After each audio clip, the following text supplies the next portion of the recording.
بسم اللہ الرحمن الرحیم۔ السلام علیکم ورحمۃ اللہ وبرکاتہ۔ زیر ناف بال صاف کرنے کا طریقہ اور تفصیل۔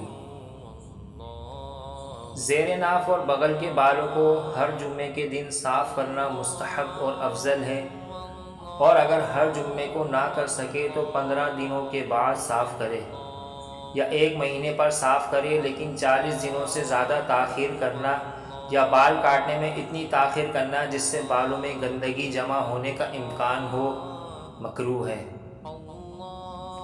زیر ناف کی حدود۔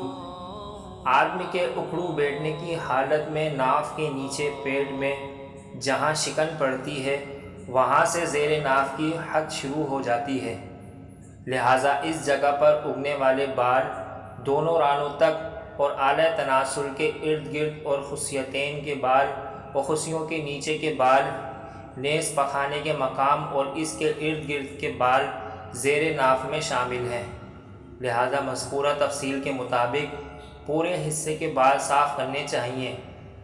نیز رانوں کے بال زیر ناف میں داخل نہیں، لیکن اگر کوئی صاف کر لے تو گناہ نہیں ہے۔ اسی طرح بغلوں کے تمام بال کو صاف کرنا ضروری ہے۔